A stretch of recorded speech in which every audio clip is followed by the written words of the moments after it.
दोस्तों, लोकसभा का स्पीकर यानी वो कुर्सी जो देश के संविधान के मुताबिक सबसे निष्पक्ष मानी जाती है, वो कुर्सी जिस पर बैठने वाले शख्स को न सत्ता पक्ष का होना चाहिए न विपक्ष का, बल्कि सिर्फ और सिर्फ संविधान का होना चाहिए। आज उसी कुर्सी पर सवाल खड़े हो रहे हैं, और सवाल भी ऐसे वैसे नहीं बल्कि इतने तीखे कि पूरे देश की जनता पूछने लगी है कि क्या ओम बिरला अब स्पीकर की कुर्सी पर बैठे हैं या फिर बीजेपी के फ्लोर मैनेजर बनकर के काम कर रहे हैं। क्योंकि साथियों, जो हो रहा है वो सिर्फ हैरान करने वाला नहीं है, वो शर्मनाक है, वो चिंताजनक है, और सबसे बड़ी बात, वो लोकतंत्र की बुनियादी अवधारणा पर एक ऐसा हमला है जिसे अगर आज नहीं रोका गया तो कल इसकी कीमत हम सबको चुकानी पड़ेगी। पूरा मॉनसून सत्र निकल गया, 25 दिन का सत्र निकल गया, लोकसभा में सिर्फ 19% कामकाज हुआ और राज्यसभा में 39%। और इस पूरे सत्र में एक भी दिन ऐसा नहीं गुजरा जब देश की जनता को ये कहा जा सके कि हाँ, आज संसद ने अपना काम किया। 12 विधेयक लोकसभा में और 12 विधेयक राज्यसभा में पास हुए, लेकिन उनमें से सिर्फ एक विधेयक ही ऐसा था जिस पर दोनों सदनों में चर्चा हुई। बाकी सब कुछ बिना बहस के, बिना चर्चा के, बिना विपक्ष की आवाज़ सुने ठप्पा लगा करके पास कर दिया गया। 9 विधेयक तो बिना किसी चर्चा के पास कर दिए गए। एक विधेयक तो सिर्फ 2 मिनट में निपटा दिया गया और 380 प्रश्नों में से सिर्फ 2 प्रश्नों का ही मौखिक जवाब दिया गया। ये आंकड़े खुद बता रहे हैं कि हमारी संसद किस दिशा में जा रही है। और अब सवाल ये है कि इसका जिम्मेदार कौन है? क्या सिर्फ विपक्ष जिम्मेदार है जैसा कि सरकार बार बार कह रही है, या फिर इसमें उस स्पीकर की भी बराबर की जिम्मेदारी है जो सदन चलाने के लिए बैठा है, जो नियम कायदों के मुताबिक कार्रवाई सुनिश्चित करने के लिए बैठा है, जो निष्पक्षता से हर पक्ष को सुनने के लिए बैठा है? ओम बिरला जी, आपसे पूछा जा रहा है कि जब आप कुर्सी पर बैठे थे और सदन में हंगामा हो रहा था तो आपने विपक्ष की मांगों को क्यों नहीं सुना? आपने सरकार पर दबाव क्यों नहीं बनाया कि वो चर्चा के लिए तैयार हो? आपने वो पहल क्यों नहीं की जो एक निष्पक्ष स्पीकर से अपेक्षित होती है? लेकिन असली मुद्दा तो अब आता है साथियों, और वो मुद्दा है टीएमसी के 20 बागी सांसदों की अयोग्यता का। ये मामला अब देश की राजनीति का सबसे बड़ा मुद्दा बनने जा रहा है, और इसमें ओम बिरला जी की भूमिका पर सबसे बड़े सवाल खड़े हो रहे हैं। पूरी कहानी क्या है पहले वो समझ लीजिए। पश्चिम बंगाल में 2026 के विधानसभा चुनाव के बाद ममता बनर्जी की टीएमसी को झटका लगा, और उसी झटके के बाद पार्टी के 28 लोकसभा सांसदों में से 28 सांसदों ने बगावत कर दी। इन 20 सांसदों ने nationalist citizens party of India यानी कि एनसीपीआई नाम की एक छोटी सी पार्टी से जुड़ने का ऐलान किया और बीजेपी के नेतृत्व वाले एनडीए को समर्थन देने की बात कही। अब देश के संविधान की 10वीं अनुसूची, जिसे दल बदल विरोधी कानून कहा जाता है, वो साफ साफ कहती है कि अगर किसी पार्टी के 2/3 सांसद एक साथ बगावत नहीं करते तो उनकी सदस्यता खत्म हो जाएगी, वो अयोग्य घोषित हो जाएंगे। और यहाँ पेंच फंसा हुआ है, बड़ा दिलचस्प पेंच। 28 में से 20 सांसद यानी कि लगभग 2/3, लेकिन इन 20 में से भी कुछ सांसद अब पीछे हटने लगे हैं। कुछ सांसद अब ये कह रहे हैं कि हम बीजेपी के साथ नहीं जाना चाहते, और अगर ये गिनती 2/3 से नीचे चली गई तो सारे के सारे 20 सांसद अयोग्य हो जाएंगे, उनकी सदस्यता तुरंत जाएगी। यही डर है जो पूरी सरकार को खा रही है, यही डर है जिसकी वजह से डैमेज कंट्रोल की एक पूरी पटकथा लिखी जा रही है, और यही डर है जिसकी वजह से ओम बिरला जी अपने दफ्तर में इन याचिकाओं पर कुंडली मार करके बैठे हुए हैं। टीएमसी ने 19 जून को इन 20 सांसदों के खिलाफ दलबदल विरोधी प्रावधानों के तहत अयोग्यता याचिका दाखिल कर दी थी। फिर 27 जुलाई को अभिषेक बनर्जी ने खुद स्पीकर ओम बिरला को पत्र लिख करके कहा कि इन याचिकाओं पर तुरंत सुनवाई की जाए, और शिकायत की कि 5 हफ्ते से ज़्यादा हो गए हैं लेकिन स्पीकर के दफ्तर में न कोई नोटिस जारी हुआ है, न कोई सुनवाई तय हुई है, न कोई प्रतिक्रियात्मक निर्देश दिए गए हैं। यानी बात साफ है, स्पीकर का दफ्तर जानबूझ करके इन फाइलों को दबा करके बैठा है, और इसकी वजह बिल्कुल साफ है। अगर आज फैसला हुआ, अगर आज कानून के मुताबिक इन 20 सांसदों को अयोग्य घोषित किया गया तो लोकसभा में सरकार का जो संख्या बल है वो हिल जाएगा, तो जो गठबंधन बनाया गया है वो लड़खड़ा जाएगा, तो जो पूरा राजनीतिक गणित बिठाया गया है वो ताश के पत्तों की तरह ढह जाएगा। इसीलिए तो पिछले हफ्ते वो सब हुआ जो हुआ। याद कीजिए, इन बागी सांसदों को दिल्ली बुलाया गया, गृहमंत्री अमित शाह से बंद कमरे में मुलाकात कराई गई, 7 अगस्त को खुद प्रधानमंत्री मोदी के आवास पर इनके लिए ब्रेकफास्ट मीटिंग रखी गई, इन्हें खीर खिलाई गई, गले लगाया गया, समझाया गया, मनाया गया। फिर कोलकाता में शुभेंदु अधिकारी के साथ बैठक कराई गई, और ये सब क्यों? इसीलिए कि किसी तरह इन्हें मनाया जा सके, इसीलिए कि जो बगावत हो रही है वो रोकी जा सके, इसीलिए कि 2/3 का जो जादुई सुई आंकड़ा है वो टूटने ना पाए। लेकिन जब इतनी सारी कवायद के बाद भी बात नहीं बन रही, जब बागियों में भी बगावत हो रही है, तो एकमात्र सहारा बचता है स्पीकर की कुर्सी। और वो कुर्सी बड़ी ईमानदारी से अपना धर्म निभा रही है, बीजेपी के प्रति ईमानदारी। अब ज़रा दूसरा पहलू देखिए, दोहरा मापदंड देखिए, इसी स्पीकर के दफ्तर की तेजी देखिए। जब मामला विपक्ष का हो, जब कांग्रेस, टीएमसी, डीएमके, एसपी और दूसरी विपक्षी पार्टियों के 146 सांसदों को निलंबित करना था, तो कैसी बिजली की रफ्तार से आदेश जारी हुए थे, कैसे मिनटों में फैसले आ गए थे, कैसे बिना किसी हिचकिटाहट के विपक्ष की आवाज़ बंद कर दी गई थी। जब राहुल गांधी की सदस्यता जानी थी तो 24 घंटे के अंदर नोटिफिकेशन निकल गया। जब विपक्षी सांसदों पर कार्रवाई की बात आती है तो ओम बिरला जी की कलम में गजब की तेजी आ जाती है, स्याही बहती चली जाती है। लेकिन जब सत्ता पक्ष के फायदे वाले बागी सांसदों की बात आती है तो वही कलम अचानक जाम हो जाती है, वही स्याही सूख जाती है, वही सचिवालय जो मिनटों में काम करता है वो महीनों तक फाइलें दबा करके बैठा रहता है। ये दोहरा मापदंड है। क्या इसीलिए संविधान लिखा गया था? क्या डॉक्टर अंबेडकर ने विधानसभा में इसीलिए घंटों बहस की थी? क्या हमारे संविधान निर्माताओं ने स्पीकर की कुर्सी को इसलिए इतनी ऊंचाई दी थी कि वो एक दिन कुर्सी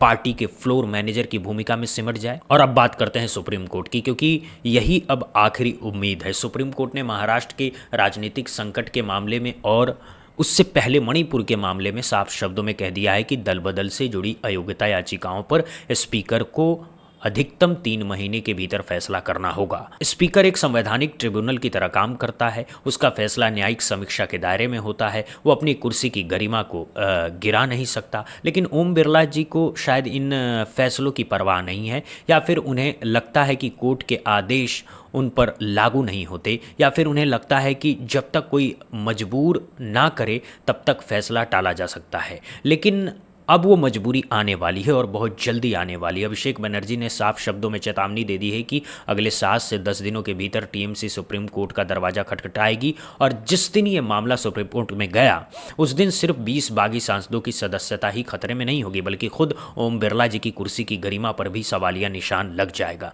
क्योंकि जब कोर्ट पूछेगा कि 2 महीने से ज़्यादा हो गए, आपने अब तक फैसला क्यों नहीं लिया, आपने नोटिस क्यों नहीं जारी किया, आपने सुनवाई क्यों नहीं तय की, आपने प्रक्रिया आगे क्यों नहीं बढ़ाई, और तब क्या जवाब होगा कि हम व्यस्त थे, कि सत्र चल रहा था, कि हमें समय नहीं मिला? ये सारे बहाने कोर्ट में नहीं चलेंगे, ये सारे तर्क सुप्रीम कोर्ट के जजों के सामने बिखर जाएंगे, और तब पूरे देश के सामने ये बात नंगी हो जाएगी कि लोकसभा स्पीकर की कुर्सी को किस तरह एक पार्टी विशेष के हितों की सुरक्षा के लिए इस्तेमाल किया गया है।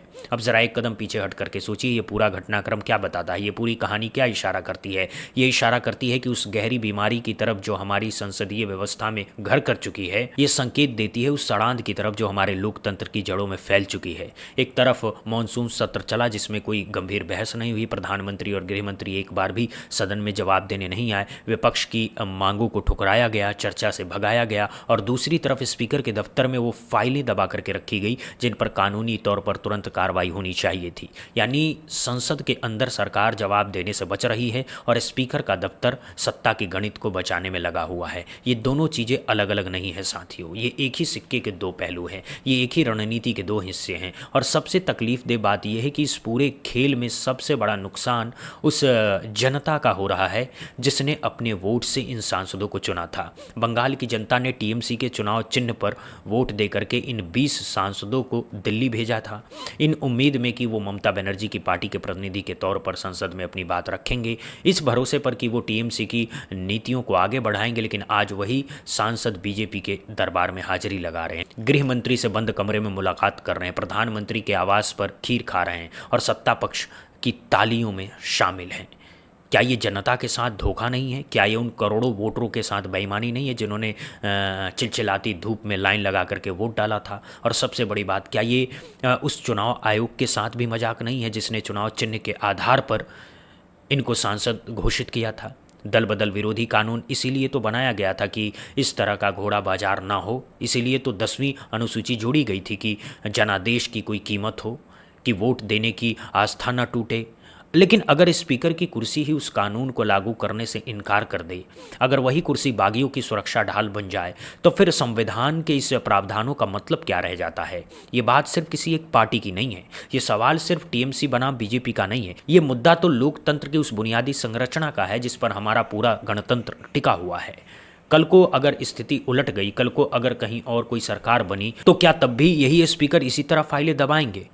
क्या तब भी यही नियम लागू होंगे या तब कोई और मापदंड होगा? यही तो असली सवाल है, यही तो असली चिंता है, यही तो असली खतरा है। क्योंकि एक बार जब संस्थाएं टूटती हैं तो उन्हें दोबारा जोड़ना बहुत मुश्किल होता है। एक बार जब कुर्सियों की गरिमा गिरती है तो उसे दोबारा उठाना बहुत कठिन होता है। एक बार जब भरोसा टूटता है तो उसे दोबारा बनाना नामुमकिन के करीब होता है। और आज हम उसी मोड़ पर खड़े हैं जहां भरोसा तेजी से टूट रहा है। लोकसभा स्पीकर पर सवाल उठ रहे हैं, चुनाव आयोग पर सवाल उठ रहे हैं, ईडी और सीबीआई पर सवाल उठ रहे हैं, न्यायपालिका के कुछ फैसलों पर सवाल उठ रहे हैं, मीडिया की भूमिका पर सवाल उठ रहे हैं। जब लोकतंत्र के हर स्तंभ पर सवाल खड़े हो जाएं तो फिर बचा क्या?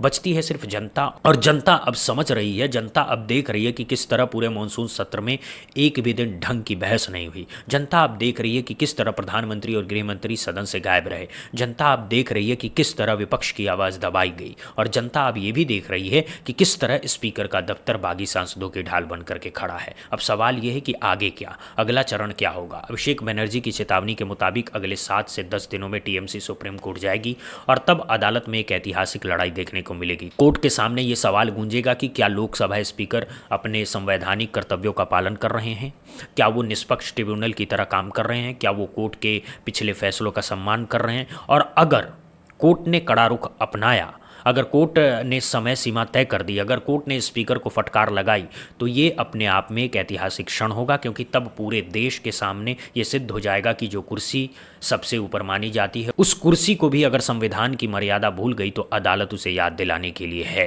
लेकिन ये सब होने से पहले, इस पूरी लड़ाई के लंबे रास्ते से पहले, एक बार खुद ओम बिरला जी से पूछा जाना चाहिए कि आप अपनी कुर्सी के साथ न्याय क्यों नहीं कर रहे हैं, आप अपने पद की गरिमा को क्यों गिरा रहे हैं, आप उस विश्वास को क्यों तोड़ रहे हैं जो देश ने आप पर जताया है। जब आपने स्पीकर की कुर्सी संभाली थी तो शपथ ली थी, संविधान की प्रतिज्ञा की थी, निष्पक्षता की, वादा किया था कि आप हर सांसद की आवाज़ बनेंगे, चाहे वो सत्ता पक्ष का हो या विपक्ष का हो। लेकिन आज वो शपथ कहाँ है, वो प्रतिज्ञा कहाँ है, वो वादा कहाँ है।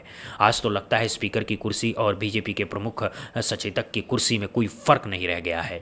और अंत में एक बात और बहुत ज़रूरी बात है, ये मत सोचिए कि ये लड़ाई सिर्फ राजनीतिक दलों की है, ये मत मानिए कि ये मुद्दा सिर्फ नेताओं का है, ये मत समझिए कि इससे आम आदमी को कोई फ़र्क नहीं पड़ता। ये लड़ाई हर उस भारतीय की है जो अपने वोट को इज्जत देता है, जो अपने संविधान का सम्मान करता है, जो अपने लोकतंत्र में यकीन रखता है। क्योंकि आज अगर 20 बागी सांसदों की सदस्यता पर फैसला नहीं होता तो कल इसे नज़ीर बना करके हर जगह घोड़ा बाजार लगेगा।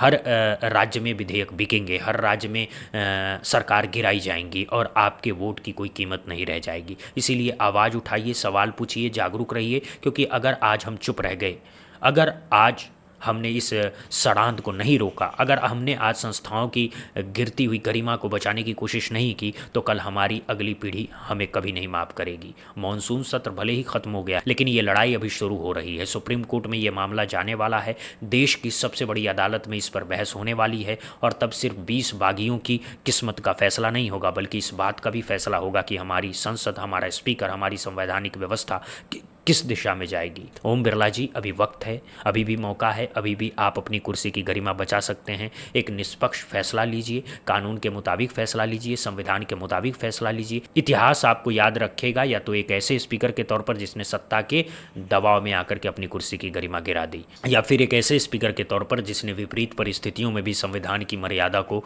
ऊंचा उठाए रखा है। फैसला आपका है, लेकिन याद रखिए, इतिहास किसी को माफ़ नहीं करता और जनता की अदालत में देर से आया फैसला भी न्याय नहीं माना जाएगा। देखते रहिए बुद्धा इंस्पायर्ड। जय हिंद, जय भारत, वंदे मातरम।